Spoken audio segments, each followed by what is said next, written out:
Hello everyone, welcome back to Shivi Studyship. और हम पढ़ रही हैं medieval Indian history by Satish Chandra ji. और आज हम इसमें पढ़ने वाले हैं जो हमारा चैप्टर नंबर 11 है, द भक्ति मूवमेंट। चैप्टर 11 का एक छोटा सा टॉपिक है। इससे पहले हमने काफ़ी सारे जो टॉपिक्स थे उस चैप्टर में उनको एक एक करके कवर कर लिया था। वैसे ही हम आज इसको कवर करने जा रहे हैं, द भक्ति मूवमेंट। तो भक्ति मूवमेंट से आप सिर्फ ये नहीं समझेंगे कि यहाँ पर सिर्फ भक्ति मूवमेंट की बात की गई है तो भक्ति से सिर्फ हम हिंदुइज्म को समझेंगे, नहीं, बल्कि यहाँ पर भक्ति हर रिलीजन को शो करेगी, क्योंकि जैसे भी सब रिलीजन थे, जितने भी सब धर्म थे, सब अपने धर्मों को आगे बढ़ाने में लगे थे। तो कहीं ना कहीं सबकी अपनी भक्ति थी।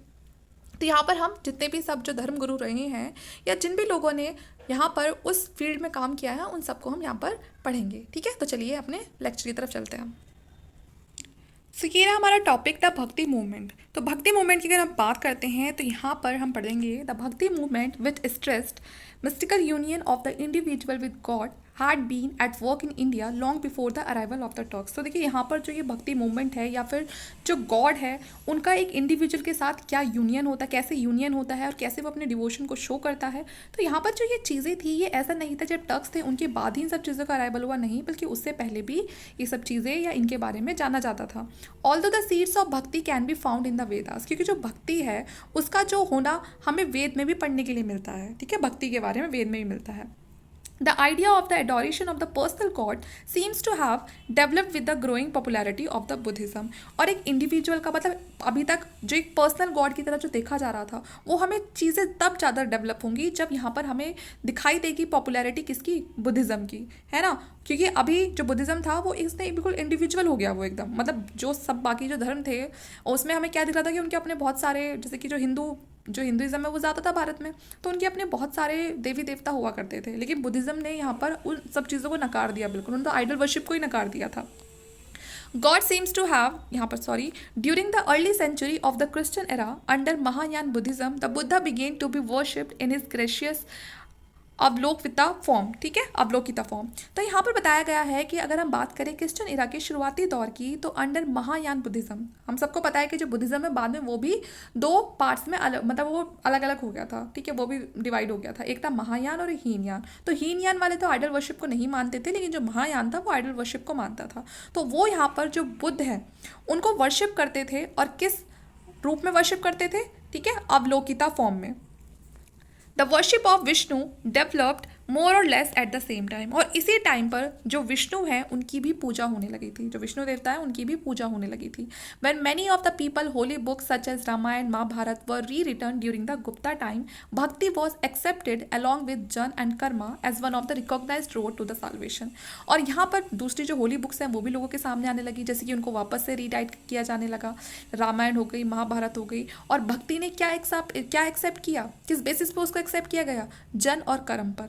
ठीक है, कि मतलब कोई इंसान है और उसके कर्म पर, कि उसी के अकॉर्डिंग उसको क्या मिलेगा, उसको मोक्ष का रास्ता मिलेगा। However the development of popular bhakti took place in South India between the 7th and the 12th century.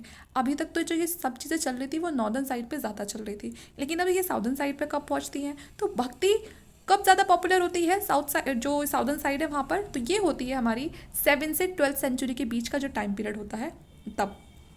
As has been noticed earlier, the Shiv Nayanar and the Vaishnavite Alvar disregarded the austerities preached by the Jain and the Buddhist and preached personal devotion to God as a means of salvation, and they disregarded the rigidity of the caste system and carried their message। तो यहाँ पर बात की गई है, देखिए जो Lord Shiv की पूजा करते हैं उनको तो बोलते हैं नैनार्स।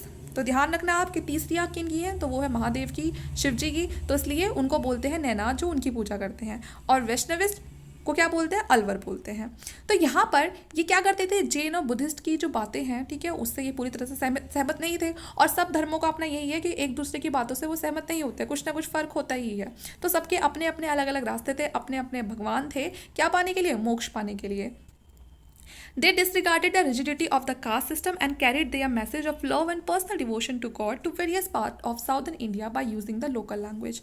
अब यहाँ पर देखिए जो ये नैनार और जो ये अलवर थे ये क्या बोलते थे कि भगवान किससे अगर आप भगवान से जुड़ना चाहते हो तो इसके लिए इन्होंने क्या कहा, जब ये साउथ इंडिया में गए तो इन्होंने कौन सा मैसेज फैलाया, लव और पर्सनल डिवोशन का गॉड, जो गॉड है उनके लिए, अपनी खुद की लैंग्वेज को यूज़ करके। और इन्होंने कहीं ना कहीं जो ये नैनार और जो अलवर थे, इन्होंने किस चीज़ को भी गलत बताया, जो कास्टिज्म फैल रहा था बहुत ज़्यादा, इन्होंने उस चीज़ को भी गलत बताया, जो एक पुरानी जो प्रथाएं चलती आ रही थी उस चीज़ को भी गलत बताया। और यही काम कौन कर रहे थे, जो बुद्धिज्म था और जो जैनिज्म था वो भी यही कर रहे थे। कास्टिज्म को कहीं ना कहीं जो लोग थे अब उस चीज़ को वो गलत बता रहे थे।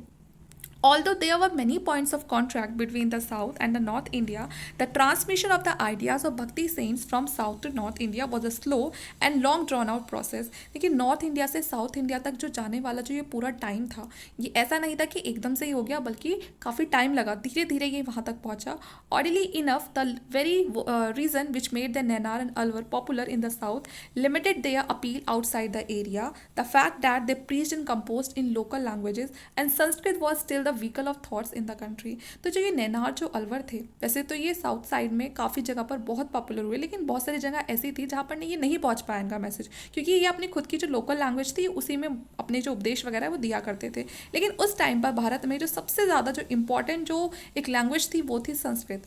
The idea of bhakti were carry to the north by scholar as well as the saint. तो जो ये आइडिया है भक्ति का, नॉर्दर्न साइड पे ये स्कॉलर्स ने भी काफ़ी फैलाया, जो काफ़ी पढ़े लिखे लोग होते थे, और जो वो थे जो सेंट्स थे, संत वगैरह थे, उन्होंने भी। Among these, mention may be made of the Maharashtrian saint Namdev who flourished in the first part of the 14th century। तो यहाँ पर सबसे पहले बताया है जो नामदेव हैं उनके बारे में, ये एक महाराष्ट्रियन सेंट थे, और बताया है कि 14th सेंचुरी में काफ़ी फ्लरिश टाइम पीरियड था इनका। दूसरे बताए गए हैं Ramanand who placed in the second half of the 14th century. तो ये second half of 14th century वाला टाइम था इनका, and first quarter of the 15th century. ठीक है, तो दो के बारे में पढ़ लिया, पहले नामदेव और उसके बाद रामानंद। जो नामदेव थे was a tailor who it is said had taken to mandatory before he become a saint. तो ऐसा कहा गया है कि संत बनने से पहले ये क्या थे, एक डाकू थे ये। And his poetry which was written in Marathi breath a spirit of intense love and devotion to God. और इनकी अपनी लिखी हुई खुद की एक मराठी में एक पोयम है जो क्या बताती है, जो लव के बारे में बताती है और डिवोशन के बारे में बताती है गॉड को लेकर। Namdev is said to have travelled far and wide and engaged in discussion with the Sufi saints at Delhi. तो जो नामदेव है ये काफ़ी दूर दूर तक ट्रैवल करते हैं, बहुत सारे जो सूफी संत होते हैं उनके साथ भी डिस्कशन करते हैं। कहाँ पर, दिल्ली में। Ramanand who was a follower of Ramanuja. तो जो ये रामानंद थे ये किसके फॉलोवर थे, तो ये रामानुज के फॉलोवर थे। ठीक है, रामानुज के ये डिसिपल थे। वॉज बॉर्न एट प्रयाग, और इनका रामानंद का है, इनका कहाँ पर जन्म हुआ था, तो प्रयाग इलाहाबाद में इनका जन्म हुआ था। And live there and at Banaras, और काफ़ी टाइम तक के लिए बनारस में भी रहे थे। He substituted the worship of Rama in a place of Vishnu. इन्होंने किसकी पूजा करनी बताई, राम की, किनकी जगह पर, विष्णु की। What is more he taught his doctrine of भक्ति टू ऑल द फॉरवर्ना। इनकी जो सबसे खास बात थी वो ये थी कि इन्होंने अपने जो भक्ति के जो डॉक्टराइंस थे वो किसी की जाति धर्म को देखकर नहीं बताया, बल्कि इन्होंने चारों वर्णों को बताया, चाहे ब्राह्मण हो, क्षत्रिय हो, वैश्य हो, चाहे शूद्र हो। And disregarded the ban on people of different caste and cooking together and sharing their meals। और इन्होंने उस चीज़ को भी बिल्कुल नकार दिया, जैसे पहले बोलते थे ना कि अलग अलग जो कास्ट के लोग हैं वो अलग अलग बैठेंगे, खाना भी अलग पकाएंगे, और अपनी जो मील है, जो अपना खाना है वो शेयर नहीं करेंगे। His enrolled disciple from all caste including the low castes। इनके जो डिसिपल्स थे, इनके जो शिष्य थे, उसमें हर तरह का बच्चा शामिल था, चाहे हाई वर्ण का हो चाहे लोअर वर्ण का हो। And this among his principal was the Ravidas. और उनके उन्हीं डिसिपल्स में से थे, एक इनके डिसिपल थे जिनका नाम था रविदास, और जो कोबलर थे। ठीक है, अगर आप उनकी कास्ट देखो तो कास्ट से वो कौन थे, वो कोबलर थे। Kabir who was a weaver, और जो कबीर थे वो कौन थे, वीवर थे, जो होता है ना वो सूत काटने वाले जो होते हैं वो। एंड सेना हु वॉज अ बार्बर, और जो सेना थे वो कौन, वो बार्बर थे। और साधना वो हु वॉज अ बचर। ठीक है, Namdev was equally broad minded in enrolling his disciple. और काफ़ी ज़्यादा ब्रॉड माइंडेड पर्सन थे ये, तो आप खुद इनके कामों को देख के, इनके पढ़ के ही पता चल रहा है कि ब्रॉड माइंडेड ही होंगे। The seeds scattered by the saint fell on a fertile soil, and the Brahman had lost both in prestige and power following the defeat of the Rajput ruler and establishment of the Turkish Sultanate. As a result, movements such as Nath Panthi movement challenging the caste system and superiority of the Brahman had gained popularity. Okay, and these coincided with the Islamic ideas of equality, brotherhood, which had been preached by the Sufi संत। सूफी संत के बारे में हम सबको पता ही है, जो सूफी संत थे वो कभी भी किसी की को फोर्स नहीं करते थे, वो बस अपने धर्म को के जो उपदेश है वो लोगों को देना चाहते थे, बाकी उनकी मर्जी है। और उनके जो उपदेश होते थे वो भी इक्वालिटी को लेके होते थे और ब्रदरहुड को लेके होते थे। People were no longer satisfied with the religion which only emphasized ceremonies and forms. यहाँ पर अब जो लोग थे वो सिर्फ इस चीज़ को देखकर खुश नहीं थे किसी रिलीजन में कि अच्छा बड़ी बड़ी सेरेमनीज हो रही हैं, ठीक है, तो इन सब चीज़ों को देख के खुश नहीं थे, वो चाहते थे कि वो उससे पूरी तरह सेटिस्फाई भी हों. They wanted a religion which could satisfied both their reasons and emotion. वो चाहते थे वो किसी ऐसे रिलीजन में जाए जो उनके इमोशन और जो उनके जो रीजन्स है दोनों को सेटिस्फाई करे. It was due to these factor that the भक्ति movement become popular movement in northern India during the 15th and the 16th century. तो इसीलिए 15th और 16th सेंचुरी में जो भक्ति मूवमेंट है उसके फैक्टर्स की वजह से वो नॉर्थ इंडिया में बहुत ज़्यादा पॉपुलर हो गया, क्योंकि अब लोगों को रीज़न और लॉजिक दोनों चाहिए था. थोड़ा बहुत लॉजिक भी चाहिए था कि अगर ये सब काम हम कर रहे हैं तो क्यों कर रहे हैं. इमोशंस तो थे लोगों के पास पहले से बहुत, लेकिन रीज़न नहीं मिल रहा था कहीं से. तो इसीलिए जो भक्ति मूवमेंट है उसको शुरू किया गया और उसके चलते बहुत सारी जो कुरीतियाँ थी जिनका कोई यूज़ नहीं था उनको हटाया गया और फिर लोगों पर छोड़ दिया, वो जिस धर्म में जाना चाहते हैं उसमें वो जा सकते हैं. Among those who were most critical of the existing social order and made a strong plea for a Hindu Muslim unity the name of Kabir and Nanak stand out. अगर हम बात करें कि हिंदू मुस्लिम यूनिटी को मजबूत बनाने के लिए सबसे ज़्यादा काम किसने करा तो वो थे कबीर और Nanak. There is a good deal of uncertainty about the dates and early life of Kabir. तो जो कबीर जी है उनके बारे में हमें ज़्यादा जो डेट है, जो उनकी जो डेट्स वगैरह है उनके जन्म की, ठीक है, और उनकी अर्ली लाइफ के बारे में ज़्यादा नहीं पता है. Legend has it that he was the son of the Brahmin widow who abandoned him after his death. ऐसा बताया जाता है कि वो एक ब्राह्मण जो विडो थी उनके बेटे थे और जिन्होंने उनको त्याग दिया था, मतलब जो उनकी माता थी ब्राह्मण विडो, उन्होंने उनको छोड़ दिया था उनको जन्म देने के बाद. इसीलिए जो कबीर थे उनका जो पालन पोषण था वो एक मुस्लिम फैमिली में हुआ और वो मुस्लिम वीवर फैमिली थी, तो इसीलिए इनको क्या कहा गया है कि ये वीवर फैमिली से बिलोंग करते हैं. He learn the profession of his adopted father. तो सबसे पहले तो इन्होंने अपने जो उनके फादर काम करते थे, एडॉप्टेड जो फादर थे, उनसे वो सारा कुछ काम वाम सीखा जो वो करते थे. बट लिविंग एट काशी, लेकिन ये कहाँ रहते थे, काशी में रहते थे. He came in contact with both the Hindu and Muslim saint, और जहाँ पर ये हिंदू और मुस्लिम दोनों जो सेंट्स थे उनके कॉन्टैक्ट में आए. Kabir who is generally placed in the 15th century emphasized the unity of God whom he calls by several names such as Ram, Hari, Govind, Allah, Sain, Sahib. तो ये भगवान को जो गॉड है उनको बहुत सारे नाम से बुलाते थे. नाम मैंने आपको बता दिए हैं कि राम, हरि, गोविंद, अल्लाह, सेन सब. And he strongly denounced idol worship, pilgrimage, bathing in holy rivers और taking part in formal worship. तो ये बिल्कुल भी ये इस चीज़ को बिल्कुल अंगारते थे कि हमें कोई मूर्ति पूजा की ज़रूरत है या हमें ये पिलग्रिमेज या फिर किसी होली रिवर में ये स्नान करने की ज़रूरत है. तो ये इन सब चीज़ों को ये नहीं मानते थे. इनफैक्ट ये नमाज को भी नहीं मानते थे कि अगर हमें भगवान से कोई अपने से कनेक्शन स्ट्रॉन्ग करना है तो ये सब काम करने ज़रूरी है. Not did he consider it necessary to abandon the life of a householder for the sake of the saintly life. इन्होंने ये भी कहा कि ज़रूरी नहीं है कि अगर आपको भगवान ढूंढने हैं या भगवान के प्रति आपको प्यार दिखाना है, भक्ति दिखानी है, तो उसके लिए आप बिल्कुल अपने जीवन को ही कठिन कर लो या आप संत बन के घूमो. ऐसा भी नहीं है. आप एक नॉर्मल लाइफ भी जी सकते हो, जो अपने घर वाली लाइफ होती है वो भी जी सकते हो और उसके साथ भी आप भगवान से रिलेशन बना के रख सकते हो. उसके लिए आपको सब कुछ त्यागने की ज़रूरत नहीं है. दो familiar with yogic practices he considered neither asceticism nor book knowledge important for the true knowledge. इन्होंने कहा कि एक सच्चा ज्ञान पाने के लिए आपको ये नहीं है कि आप सन्यासी बन जाओ या आप बहुत सारी बुक्स पढ़ लो, नहीं, ऐसा कुछ ज़रूरी नहीं है. As a modern historian doctor Tarachand says the mission of Kabir was to preach a religion of love which would unite all the caste and the creed. तो यहाँ पर एक मॉडर्न हिस्टोरियन थे डॉक्टर ताराचंद, उनका कहना है कि जो कबीर का मिशन था, जो उनके प्रीचिंग्स थी, जो उनके उपदेश थे, वो धर्म के बारे में लोगों के मन में प्यार डालना, साथ में वो उस धर्म को इसलिए बढ़ाना चाहते थे, मतलब जो रिलीजन है उनका जो रिलीजन का जो उपदेश देने का तरीका होता था वो ऐसा होता था कि जिससे कि जो जितने भी कास्ट के जो लोग हैं जिन पे कहीं ना कहीं एक मतभेद लगे रहते थे, बहुत सारे भेदभाव होते थे, वो आपस में जो एक दूसरे के साथ करते थे, उन सब चीज़ों को वो ख़त्म कर सके. He rejected those features of Hinduism and Islam which were against this spirit and which were no importance for the real spiritual welfare of the individual. Kabir हर उस चीज़ को नकारते थे, चाहे वो हिंदू में हो चाहे इस्लाम में, जो किसी भी इंसान के खिलाफ जा रही है, मतलब किसी भी इंडिविजुअल के वेलफेयर के खिलाफ जा रही है. यहाँ पर मतलब उसको दुख पहुँचा रही है वो चीज़. Kabir strongly denounce the caste system. और वो कैसी कैसी चीज़ें होती थी, कौन कौन से काम होते थे. सबसे पहला तो कास्ट सिस्टम ही था. कास्ट सिस्टम सबको दुखी करके रखता था कि आप किसी को एक इतना ऊपर आपने बता दिया कि ये सबसे सुपीरियर, किसी को बिल्कुल ये कि भाई ये तो बिल्कुल ही यहाँ पर इसका तो काम ही है कि वो हमें सर्विस प्रोवाइड करे, ना कुछ अच्छा सुन सकता, ना अच्छा खा सकता, ना पी सकता. तो यहाँ पर जो कास्ट सिस्टम था ये एक सबसे बड़ा, हम कहेंगे सबसे बेकार की चीज़ थी. तो कबीर ने इसको पूरी तरह से स्ट्रांगली इसको क्रिटिसाइज़ किया. And specially the practice of untouchability. गई थी। इन्होंने अनटचेबिलिटी को भी क्रिटिसाइज़ किया and emphasise the fundamental unity of man. और किस चीज़ पर जोर दिया कि सबको क्या रहना है, एक यूनिटी के साथ रहना है। उन्होंने हर तरह का जो भेदभाव था लोगों के बीच में, कास्ट को लेकर, रिलीजन को लेकर, रेस को लेकर, फैमिली और वेल्थ को लेकर, सबको क्या किया, अपोज किया। His sympathy were decidedly with the poor with whom he identified himself. He was not a social reformer. His emphasis being reform of the individual under the guidance of true guru or teacher. तो ये कोई social reformer नहीं थे, बल्कि इन्होंने गुरु की तरह काम करा, एक सच्चे गुरु की तरह काम करा लोगों को गाइड करने का।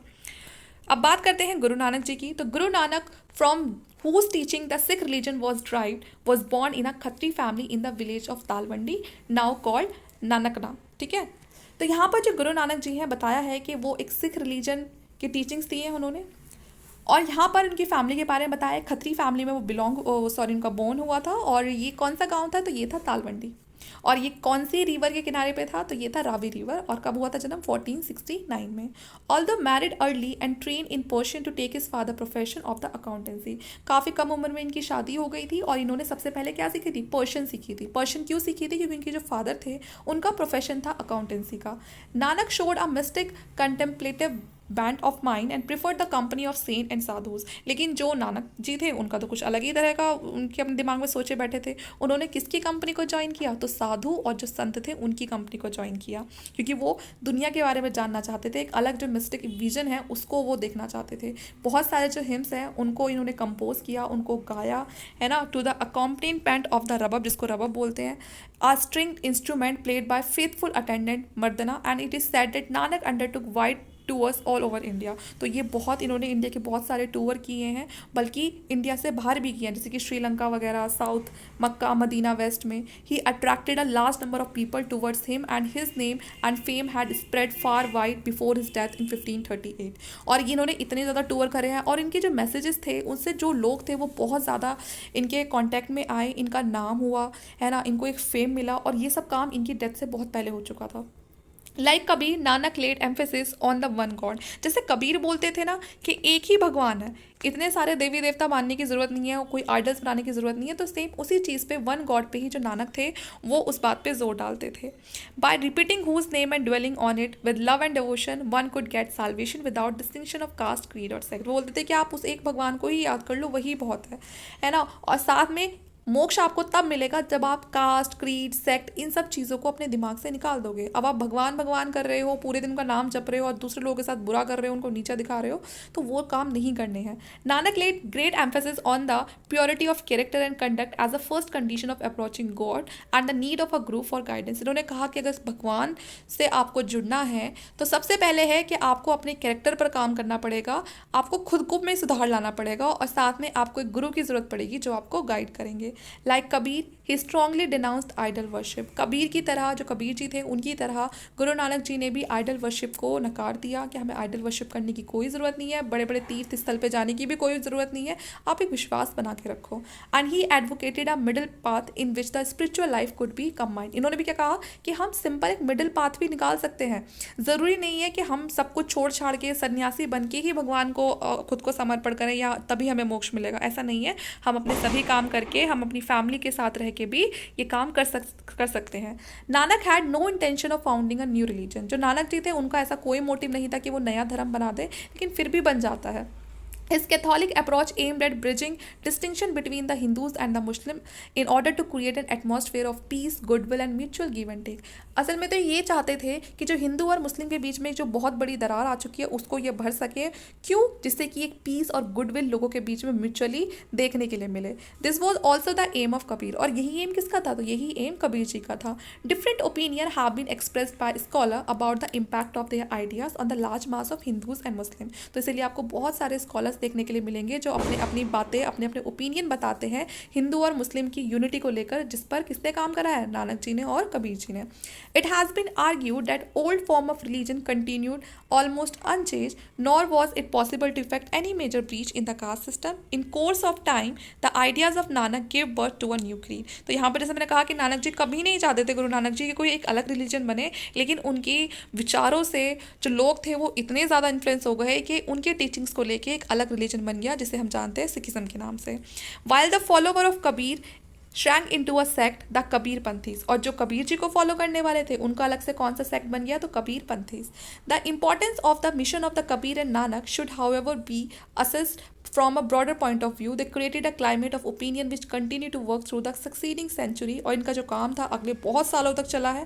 It is well known that the religious idea and policies of Akbar reflected in a remarkable manner the fundamental teachings of the two great saints. यहाँ तक कि जब आप आगे चल के अकबर के आइडियाज़ और उसकी पॉलिसीज़ को देखोगे रिलीजियस के मतलब रिलीजियस पर्पज़ के लिए, तो वहाँ पर आप देखोगे कि उसकी जो रिलीजियस पॉलिसीज़ हैं, जो उसके रिलीजियस आइडियाज़ हैं, वो रिफ्लेक्ट करते हैं क्या, वो फंडामेंटल टीचिंग्स को रिफ्लेक्ट करते हैं। और वो फंडामेंटल टीचिंग्स जो हैं वो किसकी रिफ्लेक्ट करते हैं, इन्हीं दो महान सेंट्स की, जिसमें कबीर और नानक की मैं बात कर रही हूँ।